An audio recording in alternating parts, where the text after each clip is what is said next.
400 tahun belum ada satu orang pun profesor bahasa manapun yang bisa membuat satu surah saja semacam Al-Quran. Padahal di dalam Al-Quran itu ada surah terpendek itu. Ya, hanya 3 ayat saja. Inna atau inakal kausar fasholli li rabbika wanhar inna sani'aka huwal abtar. 1400 tahun membikin 3 ayat saja nggak ada yang mampu. Ini bukti bahwa Al-Quran itu mukjizat. Nah, perlu diingat bahwa Al-Quran itu ya mukjizat sepanjang zaman. Tidak hanya di masa Nabi Muhammad saja. Beda dengan Nabi lainnya. Kalau Nabi lainnya misalnya ketika Musa hidup mukjizatnya masih ada. Musa meninggal mukjizatnya hilang. Demikian juga Nabi Isa. Tapi mukjizat Rasulullah ini yang berupa Al-Quran sepanjang zaman. Yang dihadapi berbagai macam kalangan. Ada nanti yang dihadapi para ilmuwan. Al-Quran tampil. Ya, seperti yang diuraikan Akhi Zuma tadi itu. Ya, ketika menghadapi para ilmuwan, berapa banyak ilmuwan-ilmuwan yang terkalahkan oleh Al-Quran. Ketika orang masih berpandangan bahwa bulan itu memiliki sinar sendiri, Al-Quran 1400 tahun yang lalu tampil di dalam surah Yunus ayat 5. Allah yang menciptakan matahari sebagai pelita dan bulan adalah cahayanya. Dari kata nuron, artinya cahaya yang dipantulkan. 1400 tahun. Al-Quran sudah tahu bahwa bulan itu tidak memiliki sinar sendiri, tapi memantulkan cahaya matahari. Allah juga tahu, karena dia sang pencipta, bahwa benda-benda langit itu selain berrotasi dan berevolusi. Misalnya, Allah berfirman, "Walladzi khalaqas samawati wal ardo wasamsi wal qamar fi falaki yasbahun." Dialah Allah ya yang menciptakan waladzi khalaqas samawat ya, yang menciptakan langit wal ardo dan bumi, wasamsi wal qamar, matahari dan bulan, dan masing-masing beredar pada garis edarnya. Dari mana Rasulullah tahu seperti itu sementara Rasulullah tidak pernah belajar? Namanya mukjizat itu dia dapat tanpa belajar. Nabi Muhammad tidak bisa baca tulis. Bagaimana Nabi Muhammad bisa mengetahui itu semua? Tentang embriologi seperti yang tertulis dalam surah Al-Mu'minun. Ayat 14 misalnya. Lalu dari setitik air mani itu kami rubah, ya kami jadikan seperti lintah. Nah, dari mana Nabi Muhammad tahu bahwa dari jutaan sperma itu yang jadi cuma 1? Di situ dijelaskan dari setitik ya, dari setitik air mani itu kami rubah sesuatu yang melekat. Dari kata alaqah yang artinya lintah. Memang gambaran ya ketika ibu hamil masih muda usia 15 sampai 25 hari itu manusia itu seperti lintah. Dan yang namanya alaqah ini kalau kita lihat dengan mata telanjang belum nampak. Ya, walau seandainya perut wanita itu dibelah, belum nampak namanya alaqah ini. Itu hanya bisa dilihat dengan mikroskop. Zaman Nabi Muhammad tidak ada mikroskop. Bagaimana Rasulullah tahu? Inilah mukjizat Al-Quran, mukjizatnya mukjizat. Berlaku sepanjang zaman. Kalau para nabi mukjizatnya berlangsung ketika Nabi itu hidup, Nabinya meninggal, mukjizatnya hilang. Tapi tidak begitu mukjizatnya Nabi Muhammad. Begitu Mbak, terima kasih. Monggo Akhi dilanjut. Ya baik, saya nangkep Pak Ustadz. Jadi begini, jadi apa yang disampaikan Nabi Muhammad di Al-Quran, itulah yang dikatakan mukjizat, begitu Pak Ustadz? Ya. Oke, Pak De, saya izin sedikit lanjutkan ya. Tadi sedikit. Silakan Akhi. Pertama, saya tidak akan lebih dalam ke materi karena tadi sudah dipaparkan oleh para guru kami. Namun ada hal yang menarik yang saya dengarkan dari Ibu Gloria. Mengatakan kami tidak menemukan apa yang sering dikatakan umat Islam dalam Al-Quran. Jadi saya bisa menangkap sebuah pemahaman dari situ bahwa Ibu sudah mempelajari Al-Quran sehingga hasil dari pembelajaran Ibu dan penelitian yang Ibu lakukan tidak menemukan fakta di dalam Al-Quran. Ini sebenarnya sebuah pernyataan kan dari ibu tadi, sehingga saya menyimpulkan demikian. Gitu. Menarik, artinya ibu sudah menelaah Al-Quran. Namun kalau kita bahas lebih jauh, tadi sudah banyak dibahas, justru kalau orang mempelajari Al-Quran, orang akan menemukan kebenaran di sana. Orang banyak yang kaget di sana. Kan gitu. Bahkan kalimat mukjizat sendiri mestinya kita pahami dulu. Saya tidak menemukan mukjizat dalam Al-Quran. Lah bagaimana kita bisa menyimpulkan demikian? Mukjizat itu, Bu, kita awali dengan kalimat begini. Mukjizat itu kan kalimat, kalau dalam definisi para ulama, amrun khariqun adat. Tadi penjelasannya sudah dipaparkan. Satu peristiwa yang berlawanan dengan kebiasaan manusia peristiwa gitu kan. Tadi sudah dijelaskan oleh Pak Desugi sebagaimana penjelasan dan pemaparannya. Nah, Al-Quran ketika membahas tentang satu Al-Quran, Al-Quran itu firman Tuhan. Tuhan menjamin Al-Quran terjaga.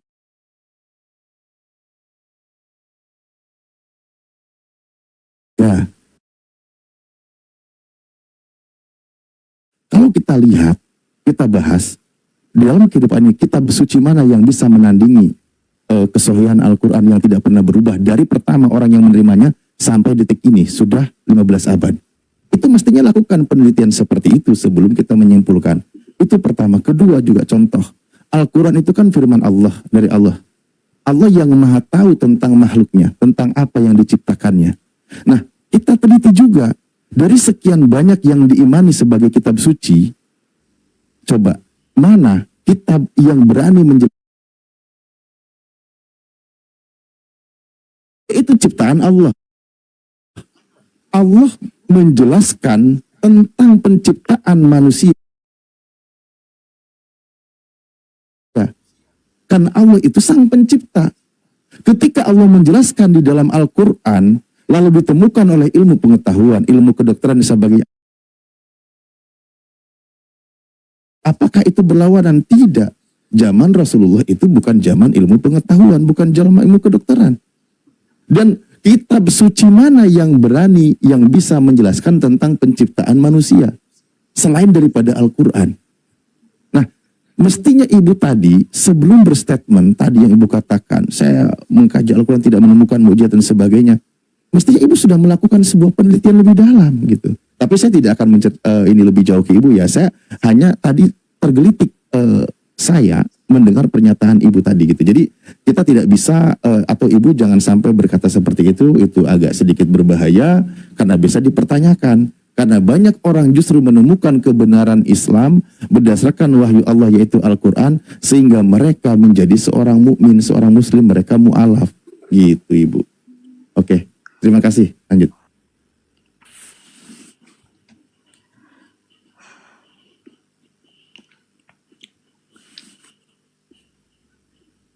Masih menyaksikan Al-Quran?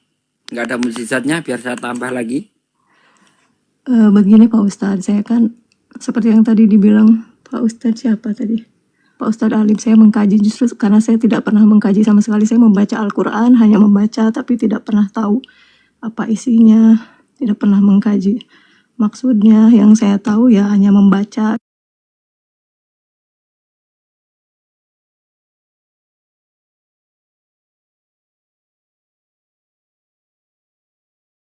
Burinya. Nah iya mungkin itu. Nah gitu. Tidak Ya, mungkin begitu, mentadabur. Pak Ustadz. Ya. Saya cuma hanya kebingungan aja kenapa ya Ya. Al-Quran bisa dikatakan sebagai mukjizat. Bentar, izin. Gloria, ayat apa yang Gloria baca di Al-Quran? Coba, biar saya lihat. Dulu waktu kecil saya pernah sampai selesai Pak Ustadz. Apanya yang selesai Al-Quran? Iya, tapi saya memang tidak pernah tahu maknanya apa. Oh, dari surat yang apa mana? ke surat apa? Suratnya Iya, Banyak. itu yang ditanya. banyak. Apa surat Satu apa? aja. Satu aja, satu. Saya nggak tahu apa nama suratnya, tapi saya kalau baca saya tahu. Katanya sampai selesai Gloria. Tapi suratnya nggak Ya, tahu. tapi saya membaca dari teks gitu. Surat Abata ada nggak surat Abata yang dibaca? Jangan Nggak kan. tahu. Udah, Kalimat. enggak perlu ke sana. Jadi gini Kak, contoh ya, Al-Quran mengatakan di dalam laut, ya di dalam dasar laut itu ada api. Ya, Nabi Muhammad itu tinggal jangankan dekat bibir pantai, jangankan dekat laut, bibir pantai pun jauh. Karena Nabi Muhammad itu tinggal di padang gurun. Sementara ditemukan pada waktu Perang Dunia Kedua ya, itu ditemukan ada api di dalam laut yang dalamnya 1.800 meter. Kira-kira Nabi Muhammad nyelam sedalam itu kah? 1.400 tahun yang lalu? Adakah alat penyelam di abad itu? Saya nanya sama Kak Gloria nih. Kira-kira Nabi Muhammad nyelam sedalam itu mampukah? Mungkin tidak ya Pak Ustadz. Mungkin tidak. Dapat dari mana Nabi Muhammad? Maksudnya gimana Pak Ustadz? Dapat dari mana Rasulullah informasi itu? Ada api di dalam laut dan terbukti kebenarannya. Ya itulah makanya yang tadi sedikit saya simak dari Pak Ustadz. Ya, saya tanya, itu dapat dari mana? Kira-kira?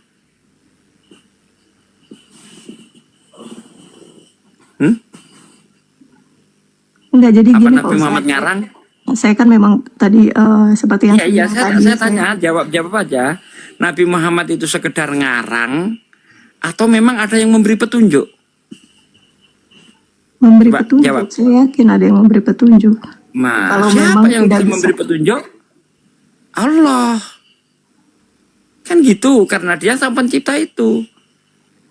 Seperti contoh tadi yang saya katakan mengenai embriologi itu. Siapa yang mengatakan itu? Sementara misalnya Nabi Muhammad baca kitab sebelumnya misalnya. Kitabnya Kristen. Apakah mungkin? Tidak. Kenapa? Karena di dalam kitab Kristen manusia itu ya di dalam Mazmur 10 ayat 10 dicurahkan lalu dikentalkan seperti keju. Nabi Muhammad melalui Al-Quran, ya kan? Ya di dalam ayat 10 ayat 10, bukankah engkau Tuhan yang mencurahkan aku seperti susu dan mengentalkan aku seperti keju? Sejak kapan manusia seperti keju dalam perut? Nah, Rasulullah menyampaikan yang berbeda dari kitab sebelumnya. Apa itu? Manusia itu awal mulanya sebelum dibentuk seperti kita, itu awalnya seperti lintah. Dari kata alaqah. Cek di Google Translate, kamu tulis lintah bahasa Indonesia, lalu kamu terjemah ke dalam bahasa Arab. Tertulis alaqah. Tuh, Rasulullah dari mana sih? Bisa ngerti seperti itu? Kalau itu dari Allah, maka itulah yang namanya mukjizat. Karena Rasulullah mengetahui itu semua tanpa belajar. Begitu. Apa deh? Fabi ayyi ala rabbikum tukadiban. Nikmat Tuhan mana lagi yang mau kamu ingkari setelah kita buktikan kebenaran-kebenaran Al-Quran yang tidak bisa dibantah oleh siapapun. Fabi ayyi ala rabbikum tukadiban. Silakan Kak Gloria. Bang Andi, silakan Bang Andi. Oke Pak De, giliran saya ini. Mau pengen ngobrol bentar sama Mbak Gloria. Mbak Gloria percaya Al-Quran nggak? Percaya? Oke. Anda Muslim? Muslimah? Muslim. Saya bisa mendengarkan syahadatnya? Syahadat. Iya. Saya baca syahadat. Iya, Saya pengen dengar Muslim, aja. Bang Andi. Saya alhamdulillah saya Muslim.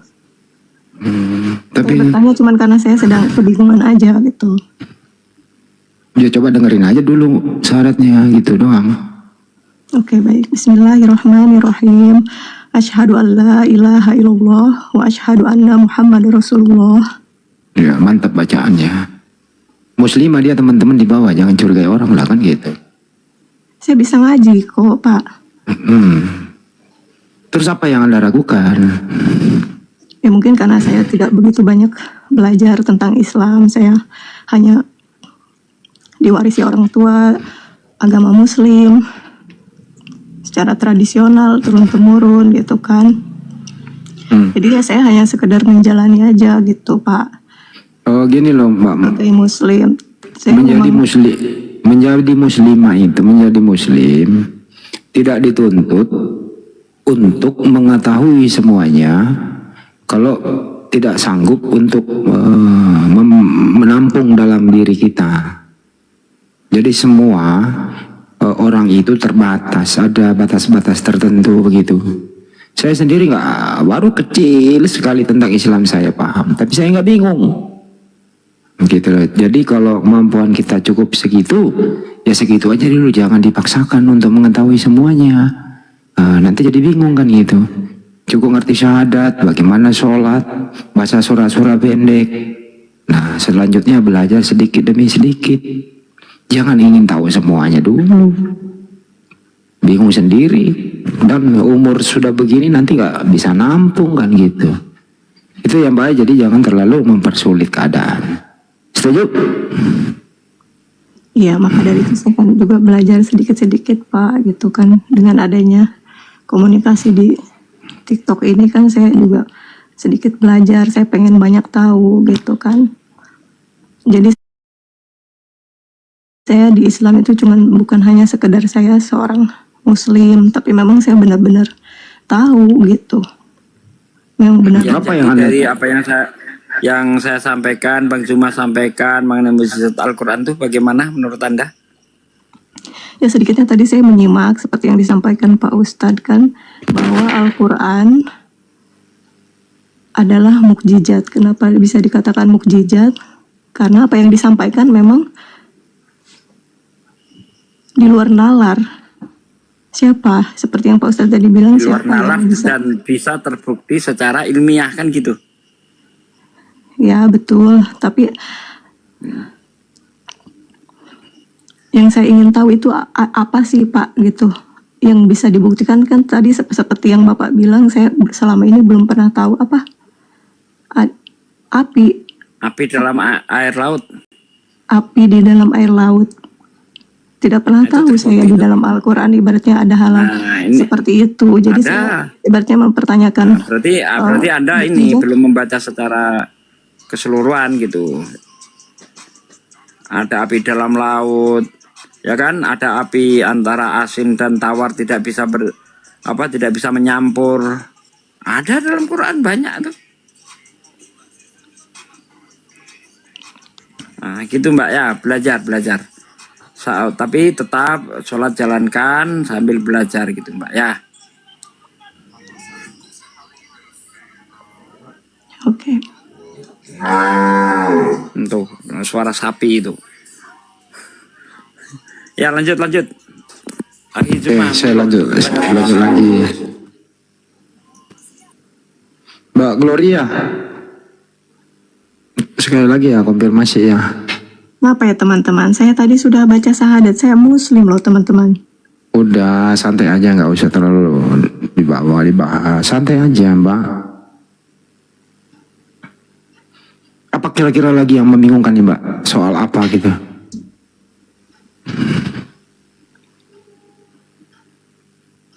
Ya itu aja sih Pak.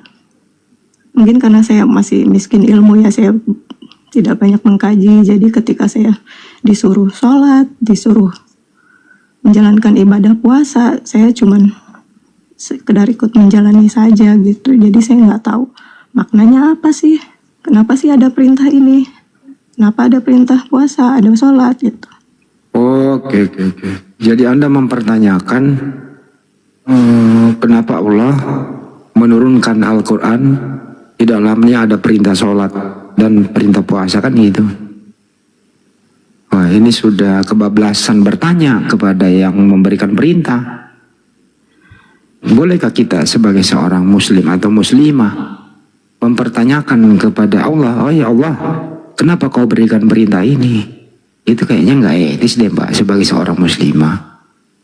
Sebagai seorang muslimah itu kalau udah percaya Al-Quran, jangan mempertanyakan kenapa ada begini, laksanakan saja. Kan begitu kira-kira. Bagaimana Mbak?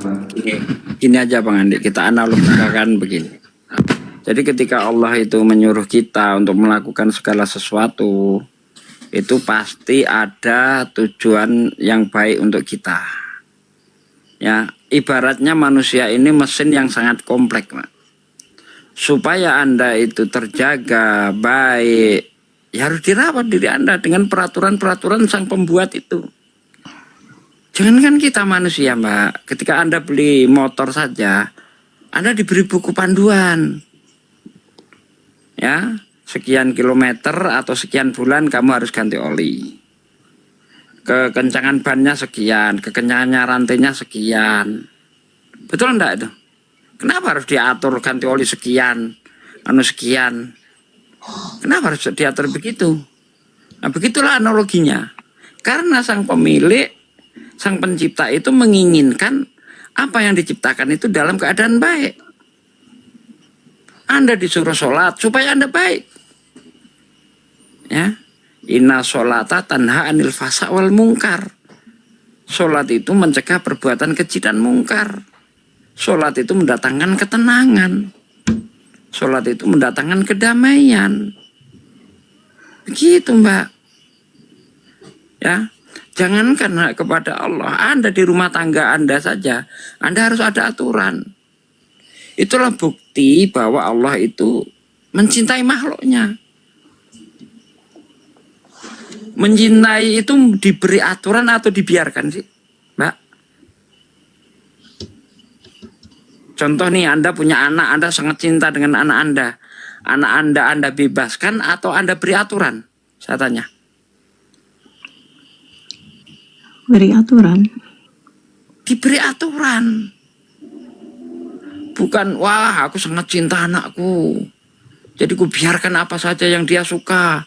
Pokoknya asal dia suka, saya turutin. Itu bukti cinta saya sama anak. Oh, tidak begitu. Kalau kita cinta anak kita, maka anak kita harus kita beri aturan. Supaya anak kita menjadi baik. Supaya anak kita tidak jadi sampah masyarakat. Supaya anak kita menjadi orang yang berguna bagi bangsa, negara, dan agamanya. Demikian juga Allah. Allah sangat mencintai kita. Apa bukti Allah mencintai kita? Allah beri peraturan-peraturan. Ketika Allah memilih bangsa Israel menjadi bangsa yang mulia, aturannya seabrek. Dilarang makan ini, dilarang makan itu. Kamu harus begini, kamu harus begitu. Ada agama yang nongol, ngaku anak Tuhan, ngaku dicintai Tuhan, tapi sama sekali tidak pernah menjalankan perintah Tuhan. Ini bukan agama yang dipilih Tuhan, bukan. Agama yang berasal dari Tuhan pasti penuh dengan aturan. Begitu, Mbak.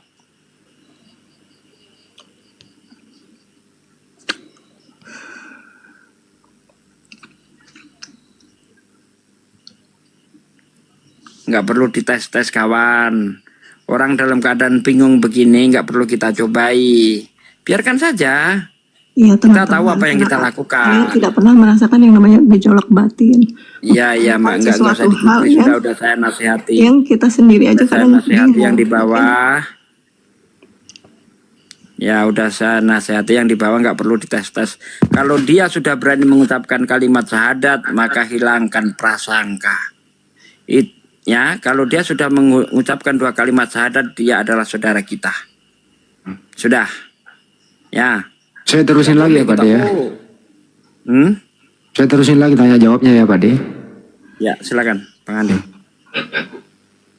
Mbak Gloria, apa yang meragukan Anda? Kalau Anda seorang muslimah, apa yang Anda ragukan sekarang?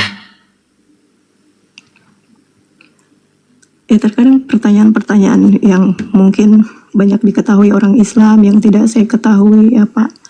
Seperti kadang saya merasa saya pernah dahulu mempertanyakan sama orang bapak ya, Pak, kayak mana Allah itu gitu kan? Udah nggak bisa dipikirkan, itu inanggat, dibilangnya kan. Allah itu Dipersingkat Mbak, apa? Allah itu ada gitu, tapi saya maksudnya ya ada itu seperti apa gitu. Oh, Anda ragu Allah itu ada dan Anda ingin tahu seperti apa Allah itu gitu? Begitu maksudnya? Saya juga bingung ya, apa yang ada di benak saya ini. Apa itu, Mbak?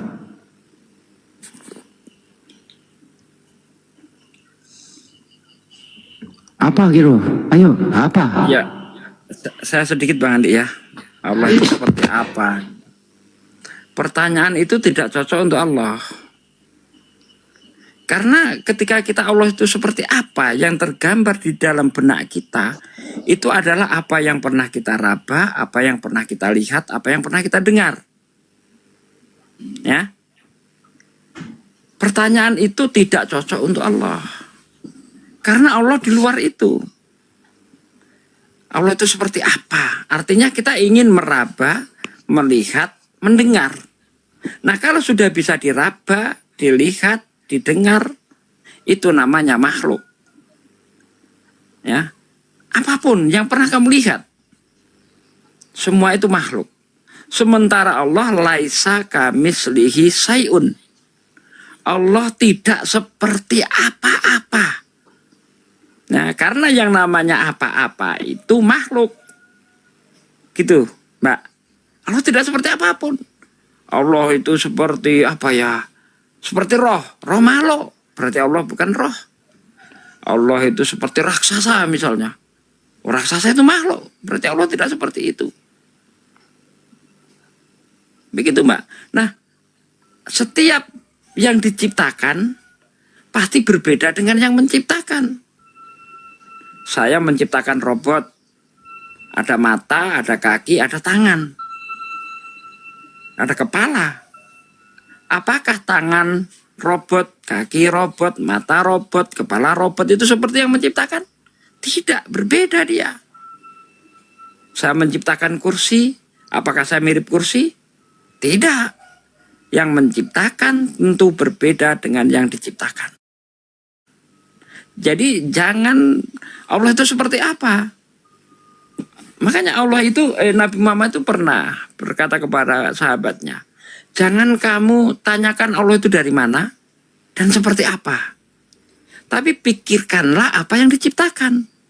Dari dengan cara memikirkan apa yang diciptakan itu, maka kita akan mengenal Allah. Seperti yang saya katakan tadi, Allah bercerita nih. Bercerita bahwa menciptakan manusia itu seperti ini, seperti ini. Tidak mungkin ya yang menciptakan itu akan salah menceritakan apa yang diciptakan itu. Tidak mungkin. Tapi kalau ada Tuhan yang berusaha menceritakan sebuah ciptaan tapi dia bukan sang pencipta, pasti salah. Pasti salah. Contoh nih. Ini bukan bermaksud menghujat tapi sebagai perbandingan. Misalnya di dalam kitabnya orang Kristen dikatakan di hari pertama ada terang. Kejadian 1 ayat 3-5. Berfirmanlah Allah, jadilah terang, maka terang itu jadi. Allah melihat terang itu baik, maka dipisahkan dari gelap. Yang terang dinamakan siang, yang gelap dinamakan malam. Allah melihat semuanya itu baik, jadilah petang, jadilah pagi. Itulah hari pertama. Jadi hari pertama sudah ada siang. Tapi mataharinya diciptakan hari keempat. Secara logis ini salah. Kenapa salah? Karena di dunia ini tidak bisa terlepas dari hukum aksi dan reaksi. Tidak bisa terlepas dari hukum sebab akibat. Ada sebab baru ada akibat. Ada benda penerang baru ada terang. Itu logis. Tidak bisa menentang hukum ini, tidak bisa. Nah, apakah kita akan percaya kitab seperti ini yang bertentangan dengan akal sehat? Akal kita nggak bisa dibohongi karena pendeteksi benar dan salah adalah akal, bukan iman. Iman bukan penentu benar dan salah. Kalau iman dijadikan penentu, dijadikan tolak ukur benar dan salah, maka tidak ada agama yang salah di dunia ini. Ada orang menyembah sapi menurut imannya itu benar-benar. Ada orang nyembah gunung, menurut dia itu adalah Tuhan, menurut iman dia. Ada orang menyembah sandal jepit misalnya.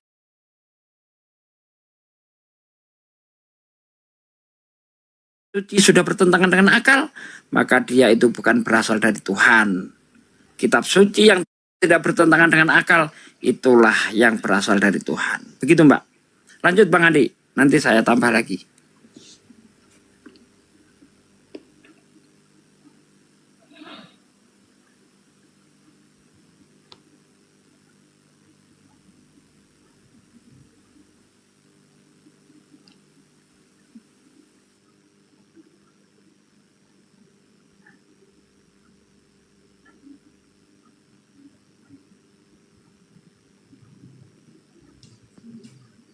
Lah kok pada diem semua? Ya, udah jelas mungkin ya, Mbak Gloria. Gloria. Tes. Oke, baik. Oke, siap. Oke. Terus ya. Ya, mungkin cukup itu aja. Taruh Mbak. Apalagi yang tentang tadi Allah, apalagi yang meragukan, yang Anda pikirkan terakhir? Itu ajanya, Bang.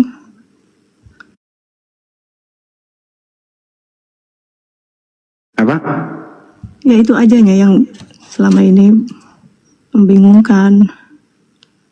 Bingungnya karena ingin seperti apa sang pencipta itu?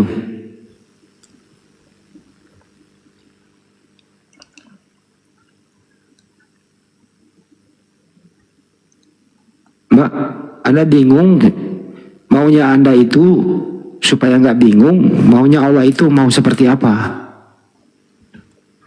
Ya, nggak mau seperti apa-apa. Aku cuma bingung aja ya. Mau ingin turun ke bumi menampakkan diri baru tidak bingung begitu? Tidak, seperti yang tadi disampaikan Pak Ustadz, kan Tuhan tidak mungkin sama kan seperti ciptaan makhluknya. Oh, jadi Anda sudah dijelaskan, artinya nggak bingung lagi bahwa Allah itu laisa kamitslihi syai'un gitu ya.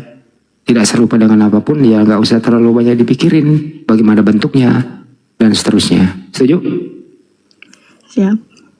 Oke, berarti kebingungan ini udah terobati satu. Apalagi? Ya, itu aja sih tadi yang sedikitnya yang saya paham tadi tentang mukjizat Al-Quran kan. Oke. Mudah-mudahan habis ini nggak bingung lagi ya Mbak ya. Ya, Ya, bingung pertama udah terobati. Mungkin ada bingung Al-Quran udah. Masih ada bingung yang ketiga? enggak.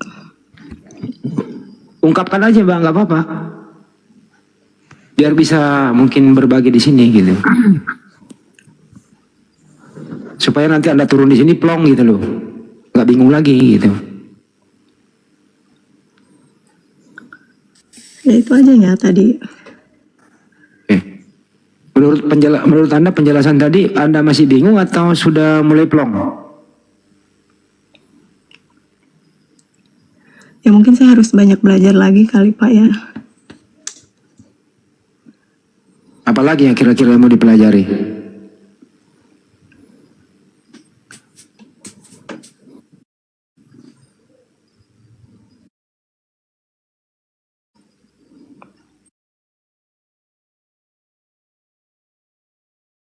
Enggak, jadi Mari gini. kita belajar bareng. Saya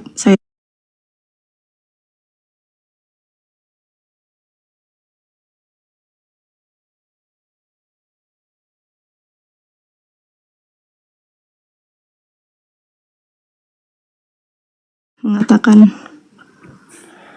agamamu Al-Quran sebagai mukjizat apa? Al-Quran kok mukjizat? Itu aja sih yang kadang membuat aku menjadi mempertanyakan.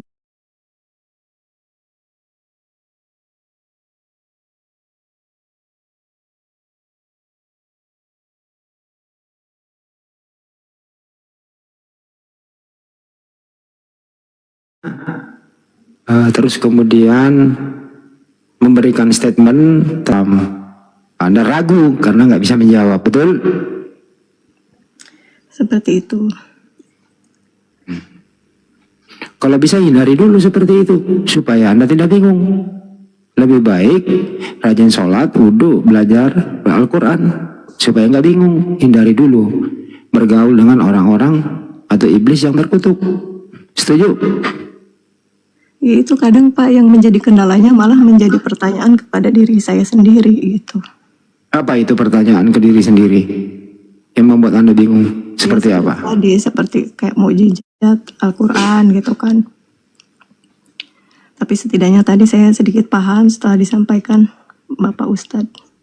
Oke, penjelasan Al-Quran udah jelas. Udah cukup atau masih ada unek-unek? Ya, Ya, jadi gini loh teman-teman ya. sedikit Bang Ade, sedikit Mbak Gloria ya. Iya, mangga. Jadi Nabi itu pernah berpesan, agama seseorang itu tergantung dari pergaulannya. Ya, kalau Anda bergaul dengan orang Kristen ya lama-lama murtad. Kalau Anda bergaul dengan orang-orang soleh, insya Allah ya amal ibadah Anda semakin bagus. Anda bergaul dengan pencuri, lama-lama ikut nyuri, Pak. Anda bergaul dengan penjual ikan asin, Anda ikut bawa ikan asin. Anda bergaul dengan penjual minyak wangi, Anda akan merasakan harumnya. Nah, jadi pergaulan itu perlu dikontrol. Dengan siapa saya harus bergaul. Kecuali iman sudah kuat. Ketika Anda bergaul dengan preman, Anda menjadi jalan hidayah. Tapi kalau ilmu belum ada, ya kan, masih kurang, maka bergaullah dengan orang-orang yang soleh. Betul, setuju. Pak Ustadz, sekali. saya boleh minta referensi data Pak Ustadz untuk seperti yang tadi Pak Ustadz sampaikan ke saya, mukjizat di Al-Quran Nah, yang ini aja deh. disampaikan Rasulullah. Anda bisa lihat ketika aja di Google mukjizat Al-Quran. Nah, itu keluar tuh. Semua banyak di situ, Mbak. Ya, banyak. Mukjizat Al-Quran terkait ilmu pengetahuan misalnya. Keluar semua itu, Mbak. Banyak itu. Nanti Anda telaah bener enggak nih yang dikatakan Al-Quran itu. Gitu. Terkait dengan embriologi, astronomi, zoologi, ya. Semua itu jelas itu di dalam apa itu. Saya juga dapat belajar dari situ. Saya koreksi, saya apa betul, ternyata Masya Allah. Saya dulu juga orang seperti Anda, Mbak. Masuk beragama Islam itu ya dari warisan. Tapi setelah saya belajar mentadaburi Al-Quran, karena Al-Quran sendiri memang mewajibkan saya untuk mentadaburinya, afala yatadabbaruna Al-Quran. Saya tadaburi, saya teliti, saya pikirkan. Alhamdulillah, saya semakin yakin dengan Islam. Karena tidak ada agama yang bisa dibuktikan secara akal sehat itu kecuali Islam, nggak ada. Agama apa coba? Seperti yang saya contohkan tadi di Kristen, bisa enggak? Kitab mereka kita buktikan secara akal sehat, nggak bisa. Al-Quran, subhanallah. Nah gitu. Ada besi Oke baik, diturunkan jadi dari begini langit. Pak Ustadz sekali lagi. Jadi mengapa Al-Quran bisa dikatakan mukjizat? Karena apa yang disampaikan di dalam Al-Quran bisa dibuktikan gitu Pak Ustadz. Al-Quran dikatakan mukjizat karena dia mengalahkan. Ya, fungsi mukjizat itu untuk mengalahkan lawannya. Nah, Al-Quran itu mukjizat sepanjang zaman. Dia selalu unggul di sepanjang zaman. Seperti yang saya contohkan tadi ketika dia hadir di tengah orang-orang yang memuji syair, memuja-muja syair, tergila-gila dengan syair. Al-Quran tampil sebagai syair terhebat. Ketika manusia lagi tergila-gila dengan ilmu pengetahuan, Al-Quran tampil dengan ilmu pengetahuan yang sangat hebat. Sehingga profesor-profesor, ilmuwan-ilmuwan terkalahkan oleh Al-Quran. Contoh siapa misalnya? Profesor yang terkalahkan oleh Al-Quran. Maurice Bucaille. Maurice Bucaille ini ahli anatomi. Dia dikalahkan dengan Al-Quran. Dia tidak menyangka bahwa Al-Quran itu terbukti kebenarannya, seperti contoh dalam Al-Quran dikatakan, hari ini aku selamatkan jasadmu supaya menjadi pelajaran bagi orang-orang yang sesudahmu. Berbicara tentang Fir'aun. Fir'aun itu dengan jelas gamblang dikatakan di dalam Al-Quran diselamatkan jasadnya. Sementara tidak ada informasi apapun tentang Fir'aun ini. Ya, karena menurut Bible di dalam kitab Keluaran misalnya ataupun di dalam kitab Mazmur dikatakan bahwa Firaun itu lenyap. Ya, lenyap oleh air. Jasadnya lenyap. Al-Qur'an 1400 tahun yang lalu mengatakan jasadnya Firaun tidak lenyap. Dan dibuktikan oleh Maurice Bucaille. Dari asbab meneliti inilah Maurice Bucaille masuk Islam. Ya, seorang pakar anatomi, pakar embriologi. Siapa contohnya? Kate Moore. Ya, dokter Kate Moore. Ini meneliti Al-Quran. Masuk Islam dia. Dan masih banyak lagi ilmuwan-ilmuwan yang masuk Islam asbab membaca Al-Quran itu. Coba, adakah ilmuwan yang masuk Kristen gara-gara membaca Bible? Kagum dia dengan apa yang dikatakan Bible. Dikatakan kitabnya orang Kristen. Enggak ada. Ilmuwan siapa coba? Satu aja. Suruh tunjukkan ke saya ada ilmuwan yang membaca Bible, dia terkesan dengan apa yang dikatakan Bible itu. Terbukti secara sains. Siapa coba? Enggak ada. Karena apa? Karena Bible cacat ilmu pengetahuan. Sehingga orang-orang yang percaya Bible di abad-abad pertengahan mengalami zaman kebodohan. Contohnya siapa yang menjadi korban dari kebodohan di abad pertengahan ini? Galileo. Ya. Semakin dia mencintai Bible, percaya penuh dengan Bible, maka dia akan jauh dari ilmu pengetahuan.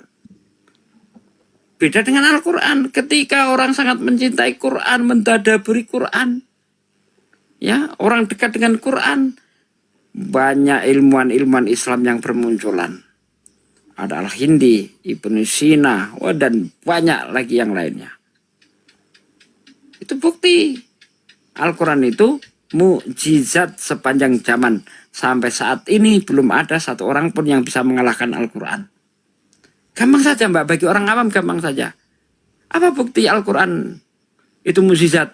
Al-Quran tidak bisa dirubah, Al-Quran tidak bisa ditiru. Itu mukjizat tuh. Kalau hanya karangan manusia biasa, tentu gampang dirubah, apa susahnya.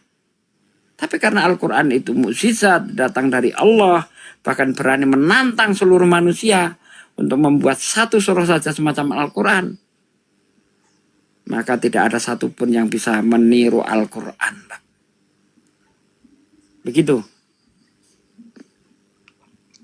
Oke, baik, saya rasa cukup dulu Pak Ustadz. Mungkin nanti saya... Masya Allah, direnungkan apa yang saya sampaikan, dipelajari lagi. Ya, semoga iman Anda bertambah. Jadi gini saudaraku yang di bawah ya, memberi petunjuk kepada orang Islam yang ragu, itu lebih mulia daripada mendakwai orang kafir. Makanya saya tetap semangat nih, mengembalikan saudara saya kepada agama yang benar. Begitu loh. Ini sudah saudara saya nih. Ini harus saya selamatkan. Jangan sampai jatuh ke neraka. Kalau orang lain mah peduli amat. Itu belum saudara saya di luar itu. Justru orang-orang seperti ini yang lebih utama yang harus kita selamatkan. Kalau kafir mah innalladzina kafaru sawaun alaihim andzartahum am lam tunzirum la yu'minun. Orang kafir itu kamu beri peringatan atau tidak kamu beri peringatan, mereka tidak beriman. Justru seperti inilah yang dalam persimpangan yang harus segera kita kembalikan. Gitu loh kawan-kawan. Jadi kawan-kawan yang di bawah jangan ngajari yang di atas. Kita tahu apa yang kita lakukan. Ini harus seperti apa kita tahu ya. Apakah ini perlu kita turunkan atau tidak kita tahu kok ya. Oke, gitu. Masya Allah, syukran jazakallah, Pak De, ilmunya sangat bermanfaat Pak De Sugi. Ya gitu Mbak Gloria, kalau bergaul dengan kafir maka kita akan menjadi kafir. Kalau bergaul dengan tukang minyak maka kita akan wangi. Gimana caranya pengen wangi? Bergaul dengan saya. Oke, makasih banyak ya Bunda Gloria, semoga istiqomah ya. Terus perdalam Islamnya ya. Ya, terima kasih banyak semuanya. Mungkin Sama-sama. di bawahnya silakan diturunkan. Saya nggak tahu caranya turun gimana. Oke, makasih banyak Mbak Gloria. Assalamualaikum warahmatullahi wabarakatuh. Waalaikumsalam. Ya, ini ada kucing. Ada apa kucing? Ada punya unek-unek apa kucing? Kucing. Kucing. Woi. Lu tadi minta naik lo. Naikin gua. Ada apa lo kucing? Gak ada. Tadi mau ikutan nimbrung tapi gak jadi. Oh ya udah. Ya. Assalamualaikum warahmatullahi wabarakatuh. Waalaikumsalam warahmatullahi wabarakatuh. Pak Peta, assalamualaikum warahmatullahi wabarakatuh.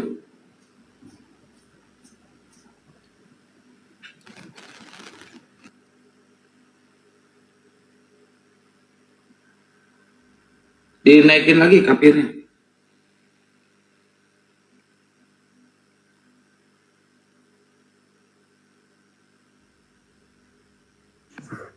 Kita husnuzon aja teman-teman ya, jangan suudzon. Waalaikumsalam warahmatullahi wabarakatuh.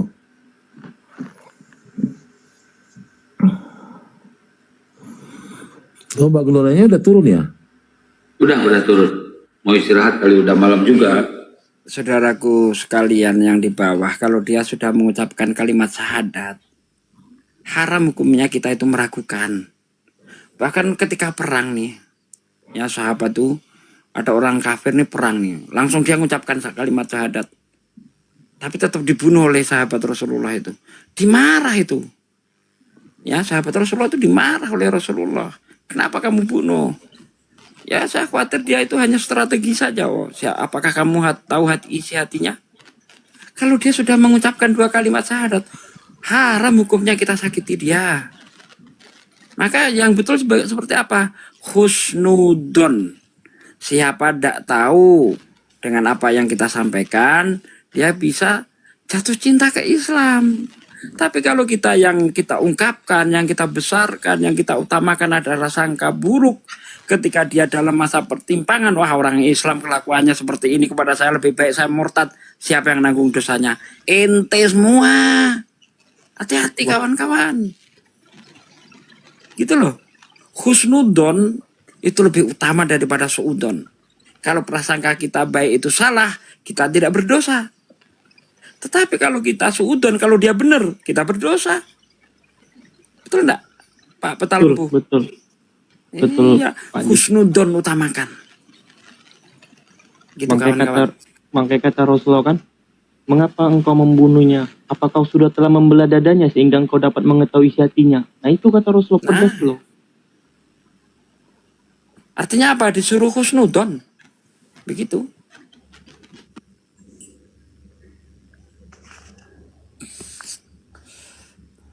Husnudon itu tidak pernah rugi kita. Kalau sangka baik kita salah, kita tidak berdosa. Kalau sangka baik kita betul, kita dapat pahala. Tapi kalau suudon, ya kan, kalau dia betul kita berdosa, kalau dia salah kita tidak dapat pahala. Gitu loh. Ya, husnudon saja kawan-kawan. Bijak menyikapi segala sesuatunya. Begitu kawanku.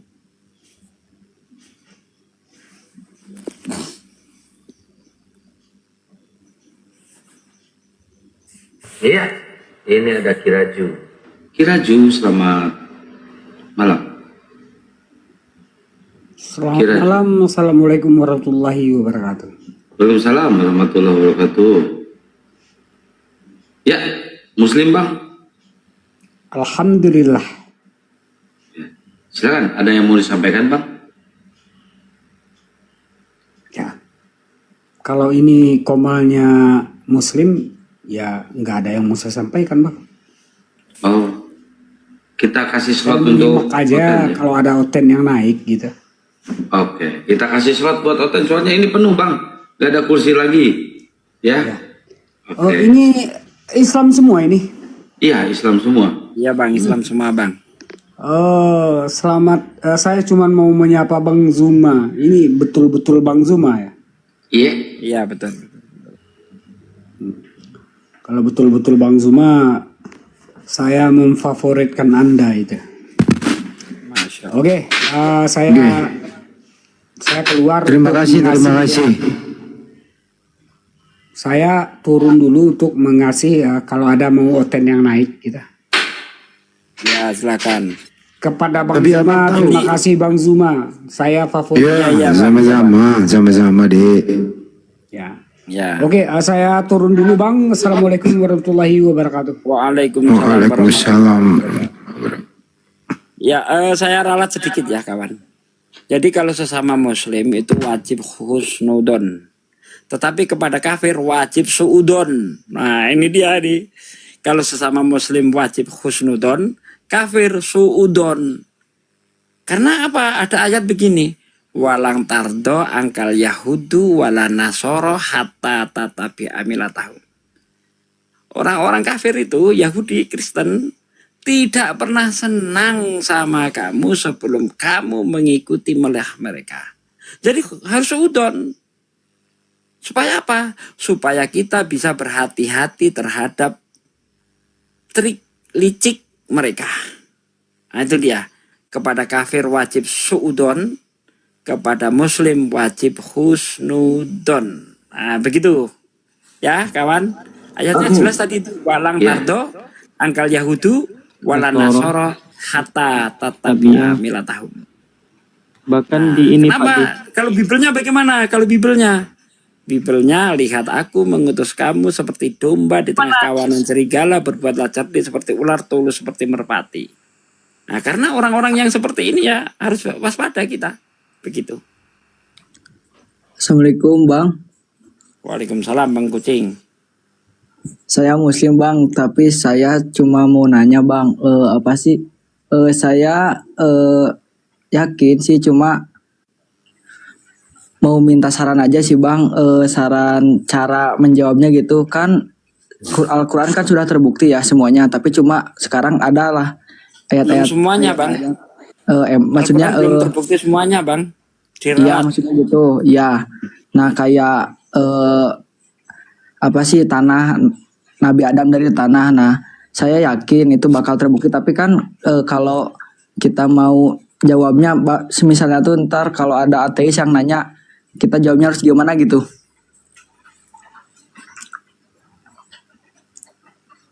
Ngerti gak? Ya. Ya gimana Nah, Adam dari tanah yang dimakan itu dari tanah Bang. Dia kembali menjadi tanah. Enggak, kan maksudnya gini, kan di Al-Quran kan sedikit demi sedikit kan terbukti sama sains. Nah kan kalau manusia kan sekarang dari sains ilmu sekarang kan dari teori evolusi. Nah saya juga yakin ntar bakal terbukti. Nah kalau semisalnya ada skeptis yang nanya sama saya harus jawabnya gimana gitu. Misalnya Ngerti dia lebih mengutamakan ke evolusi ya. Ya. Percaya evolusi gitu ya. Nah itu Ya. kalau memang dia itu percaya evolusi, apakah dia percaya bahwa nenek moyangnya monyet? Lo aja kali nenek moyangnya monyet, kalau gue mah kagak. Enggak gini Bang. Gini Bang, kalau memang monyet itu sudah berevolusi jadi manusia, kenapa sekarang masih ada monyet? Enggak, gini Bang, itu teori evolusi itu nenek moyang yang sama, bukan dari monyet. Nenek moyangnya sama. Dari monyet Bang. Enggak. Monyet. Enggak, coba search dulu sendiri. Kalau gak ini apa sih, biar gak salah paham. Manusia itu awalnya dari kera, primata kan. Kan gitu tuh evolusi Darwin tuh. Coba search dulu sekarang. Itu salah paham, bukan kayak gitu. Bang, kamu bertanya sama Ustadz Sugi loh Bang. Beliau menjawab, kamu bantah. Kamu bertanya atau membantah? Bukan Bang. Sudahlah Bang, Dapat, sudah Bang, biar Kristen aja Bang yang naik Bang. Ini yang di bawah udah pada nggak sabar nih. Oh ya udah. Biar Kristen aja lah. Iya. Oke, lanjut.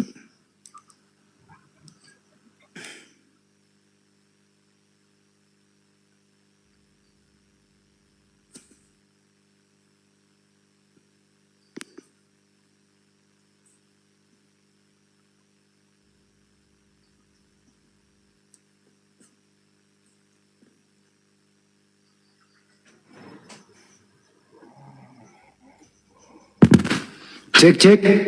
Gimana? Masih ada yang perlu disembuhkan?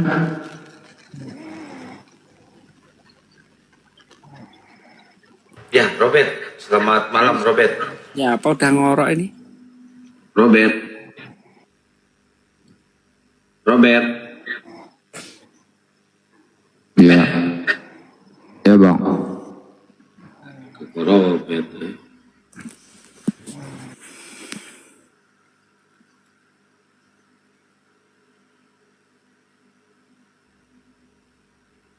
Jadi teman-teman yang menonton ya memang harus perlu kesabaran.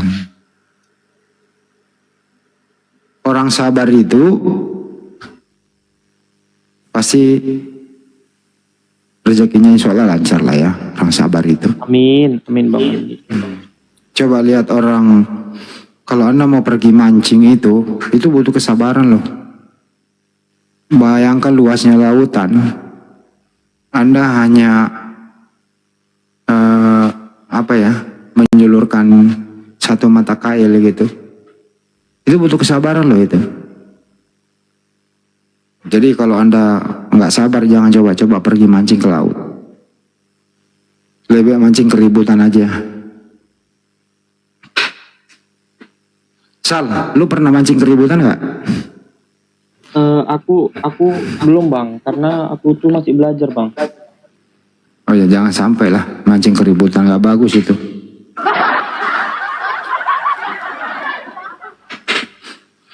Sal, ada yang baru naik, coba yang nyamperin Sal. Berpus apa ya? Bang Ya. Wang Entan. Bang Wang Entah, selamat malam Bang, menjelang pagi. Ya, selamat malam. Itu Bang Andi Celebes.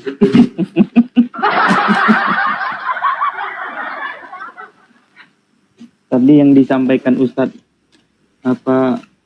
Rugi tadi benar teman-teman. Itu dari Ujarot ayat 12. Nggak boleh berprasangka buruk kepada seorang muslim lainnya. Jauhilah bersangka buruk. Itu dosa. Janganlah mencari-cari kesalahan orang lain. Dan jangan ada di antara kamu menggunjing sebagian yang lain. Itu dilarang. Jadi gibah, betul kata saya. Oke Bang Devan, nama adik aku nih kayaknya. Devan, selamat malam Dek. Devan.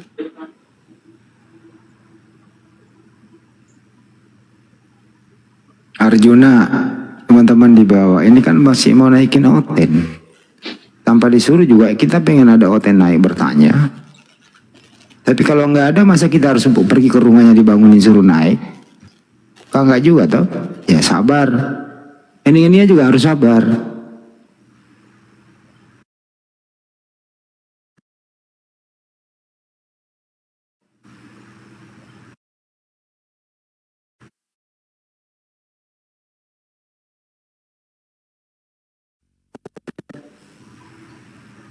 Masih Kristen dia, Sal? Iya masih keren. Coba ya, tengok dulu akun dia ya. Coba. Bentar.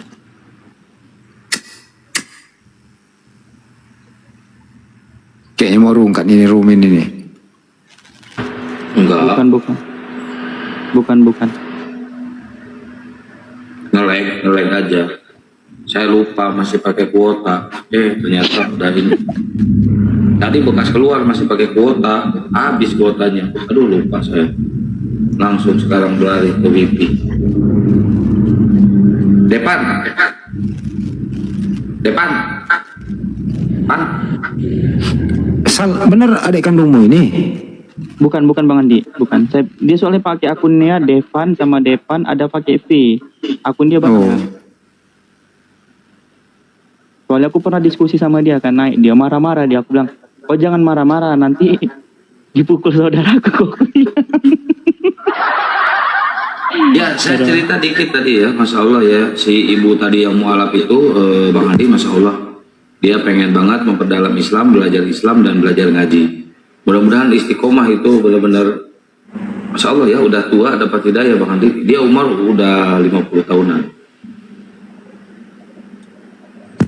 Keren bisa Dari kemarin itu menghubungi, tapi saya tunggu momen-momen tertentu ya. Kalau saya sih senangnya langsung eksekusi yang kayak gitu langsung, nggak dilama-lama lagi gitu. Mau dimanapun dia berada, saya datengin. Iya, itu bagus. Tapi kalau melalui saya seleksi dulu untuk mencegah hal-hal yang diinginkan oleh yang tidak menginginkan kan gitu. Salah ngerti nggak maksudnya ini? Mencegah hal-hal yang diinginkan oleh yang tidak menginginkan. Ngerti nggak salah bahasanya nih? Ngerti bang, ngerti. Apa ngerti? Saya aja nggak ngerti. Gimana sih lu? Abang mencegah hal yang tidak diinginkan sama hal yang diinginkan. Salah. Untuk mencegah hal-hal yang diinginkan oleh yang tidak menginginkan. Iya, ngerti. Nah gimana pengertiannya? Karena abang yang tahu. Saya sendiri nggak tahu. Kenapa lu tahu? Kan saya nggak beritahu. Bagaimana kamu tahu? Tuan aja pernah salah kok, masa aku enggak? Oh iya. Ya udah tuh, ada di sebelah lu. Sambit. Halo Papa, selamat malam bang. Papa manja. Bang Papa manja, selamat malam. Betul-betul manja dia Bang Andi. Gak mau ngomong.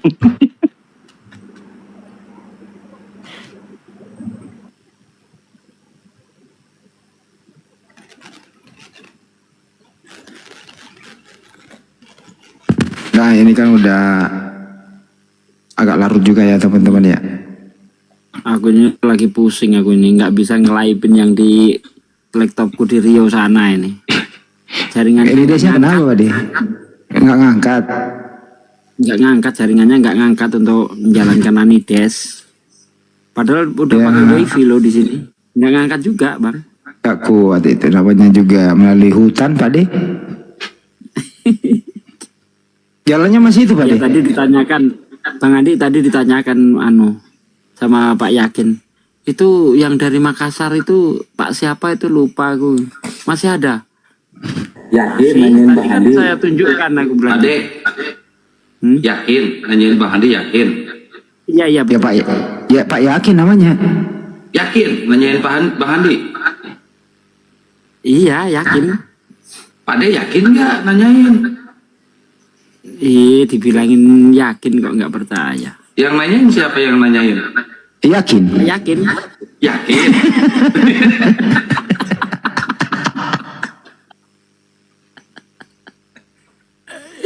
Allahu Akbar. Tapi mohon maaf ya, ada salah satu kampung yang terpencil memang ya. Saya berusaha bagaimana kemarin udah terpantau oleh pejabat atau pemerintah setempat agar jalan itu ya dibetulkan. Sampai saat ini belum. Sudah ada beberapa, ya. Sudah. Tapi Udah dicor. bukan lewat yang bukan lewat yang Balong itu, lewat yang dari arah apa itu? Dari sawah. Siapa yang ada orang ngantar duit ke Sasar itu yang Ya dari sawah. lewat situ. Iya. Lewat sawah. Udah mulus, udah mulus. Udah mulus. Tapi ya masih pengerasan lah. Oh yang penting udah mulus. Mulus. Oke lah. Kemudian Jadi di situ- yang dicor itu sudah ada panjang 500 meter yang di kampung ini nggak ada juga. itu udah dicor. Yang depan TK itu Ya Dia yakin, saya nggak yakin itu udah itu dicor. udah dicor. belum dicor pengerasan. Enggak, yang dekat TK itu sampai ke dekat masjid itu udah dicor juga. Alhamdulillah. Berkat doa-doa kita semua ya. Jadi ada salah satu kampung di situ dulu. Kampung itu memang nggak ada masjid. Pak Desugi pernah ya warga di situ dia. Warga di situ gitu loh. Pernah tinggal di situ Pak De. Ya kita berusaha